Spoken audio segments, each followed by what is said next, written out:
दोस्तों, आज के अपने इस एपिसोड में हम बात करेंगे चीनी विदेश मंत्री किन गैंग की, जो कि पिछले कुछ दिनों से लापता रहने के बाद से अपने पद से निष्कासित कर दिए गए। तो आइए जानते हैं कि क्या है पूरा मामला। दोस्तों, अभी हाल ही में सार्वजनिक हुई खबर के मुताबिक पीपल्स रिपब्लिक ऑफ चाइना के विदेश मंत्री किन गैंग, जो कि लगभग 57 वर्ष के हैं, को लगभग एक महीने से गायब रहने के कारण 25 जुलाई को उनके पद से हटा दिया गया है और उनकी जगह पूर्व विदेश मंत्री वांग यी, जो कि किन गैंग के ही पूर्ववर्ती थे, को पुनः चाइना का विदेश मंत्री नियुक्त कर दिया गया है।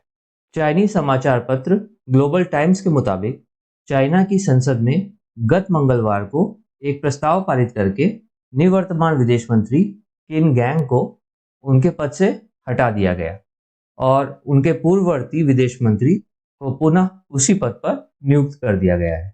वस्तुतः यह एक बहुत बड़ी घटना है, क्योंकि जब आप चाइना जैसे देश के बारे में ऐसी घटना देखते या सुनते हैं तो सहसा यकीन नहीं होता, क्योंकि यह देश अपनी आंतरिक सूचनाओं के बारे में काफी सतर्क रहता है और पूरा प्रयास करता है कि उसके देश के भीतर से छोटी सूचना भी बाहर न जाने पाए। फिर यह तो अपने आप में ही काफी बड़ी सूचना है। तो आइए जरा इसे नजदीक से समझते हैं।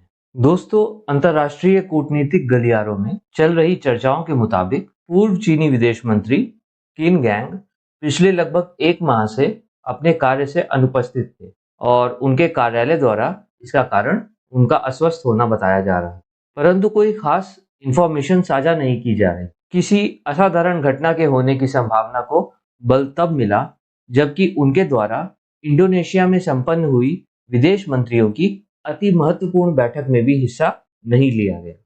किन गैंग को उनके पद से हटाने की एक मुख्य वजह उनके एक महिला टेलीविजन एंकर से करीबी रिश्ते होने को बताया जा रहा है।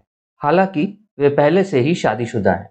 एक अन्य विश्लेषण के आधार पर उनके अपदस्थ होने के पीछे की वजह स्वयं चाइनीज कम्युनिस्ट पार्टी में चल रहे आंतरिक सत्ता संघर्ष से उपजे घर्षण और खींचतान को उनके विरुद्ध सफल होना बताया जा रहा है।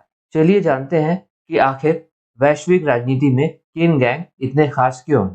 दोस्तों, किन गैंग ने अपना करियर एक चाइनीज डिप्लोमेट के रूप में शुरू किया था और उनको काफी कम समय में ही काफी अधिक सफलता मिल गई थी और एक डिप्लोमेट के रूप में अपना करियर शुरू करने के बाद से ही उनके द्वारा प्राप्त की गई उत्तरोत्तर प्रगति के चलते वे कई प्रमुख पदों पर रहे, जैसे कि चीन के उप विदेश मंत्री का पद एवं यूएसए में चाइनीज राजदूत का पद इत्यादि, और अंततः वे चाइना के विदेश मंत्री के जैसे महत्वपूर्ण पद पर पहुंच गए थे और इसी कारण से वे चाइना की पॉलिटिक्स के राइजिंग स्टार माने जाने लगे थे। उनको चीनी राष्ट्रपति शी जिनपिंग का ब्लू आइड बॉय भी कहा जाने लगा।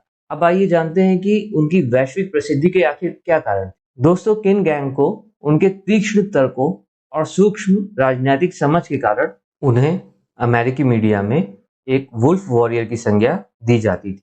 उनकी इस त्वरित प्रगति में एक प्रमुख योगदान चाइनीज राष्ट्रपति शी जिनपिंग का भी रहा, जिनके कि वे ब्लू आइड बॉय अर्थात सबसे खास अधिकारी या सहयोगी भी कहे जाने लगे थे। वस्तुतः इसी कारण से वे पारंपरिक चाइनीज पावर स्ट्रक्चर में काफी तेज गति से आगे बढ़ने लगे थे और इस प्रकार से वे उन तमाम चीनी राजनीतिक परिवारों के नकारात्मक आकर्षण का केंद्र बन गए थे, जो कि चाइना के इनर पॉलिटिकल सर्कल में अत्यंत ताकतवर होने के साथ ही साथ वर्तमान चीनी राष्ट्रपति शी जिनपिंग के अधिनायकवाद से चिढ़े हुए भी हैं। जो लोग भी चाइना को अंदर से जानते हैं, उनके अनुसार बाहर से तो कम्युनिस्ट पार्टी ऑफ चाइना काफी एकजुट दिखती है, परंतु अंदर खाने उसमें कई कैंप्स और ग्रुप्स बने हुए हैं, जो कि समय समय पर परस्पर शत्रुवत व्यवहार करते हैं और एक दूसरे की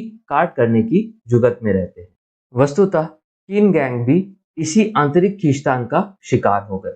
यहाँ पर महत्वपूर्ण बात यह भी है कि भले ही उपरोक्त दिए गए कारण काफी चर्चा में है, परंतु एक तीसरा कारण भी इस घटनाक्रम के पीछे रहा हो सकता है, जिस पर कि अधिकतर लोगों की दृष्टि नहीं गई है, और वह कारण संभवतः स्वयं चीनी राष्ट्रपति शी जिनपिंग का इस फैसले के पीछे होना हो सकता है। ऐसा इसलिए है क्योंकि वर्तमान चीनी राष्ट्रपति शी जिनपिंग चाइनीज इतिहास के प्रथम सीसीपी लीडर और आधुनिक चीन के प्रथम राष्ट्रपति माओ के बाद से अब तक के सबसे शक्तिशाली राजनेता और राष्ट्रपति हैं।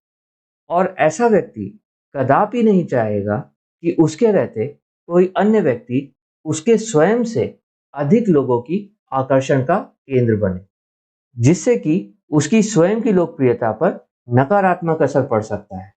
और वो भी तब जबकि उसकी स्वयं की राजनीतिक स्वीकार्यता दिनों दिन घटती जा रही हो, और खास करके कोविड पैंडेमिक के बाद के समय में। वैसे भी वर्तमान चीनी राजनीतिक परिदृश्य में ऐसा कोई भी बड़ा फैसला चीनी राष्ट्रपति शी जिनपिंग की मर्जी के बिना होना लगभग असंभव सा प्रतीत होता है। परंतु चाहे जो कुछ भी हो, यह घटनाक्रम चीन के राजनीतिक परिदृश्य को समझने का एक अवसर तो विश्व को अवश्य ही प्रदान करता है, और चीनी पॉलिटिकल स्फीयर में व्याप्त फॉल्ट लाइंस को भली भांति उजागर भी करता है। तो दोस्तों, अभी के लिए फिलहाल इतना ही। आपका इस एपिसोड के अंत तक बने रहने के लिए धन्यवाद। मैं आनंद आपसे अगले एपिसोड में मिलने तक की विदा लेता हूं। तब तक अपना ज्ञानवर्धन करते रहें एवं कृपया हमारे प्रयास को लाइक और शेयर करें, और हमारे चैनल को सब्सक्राइब करके नोटिफिकेशन बेल ऑन कर लें, ताकि हमारा उत्साहवर्धन हो और हमारा हर एपिसोड आप तक सबसे पहले पहुंचे। धन्यवाद।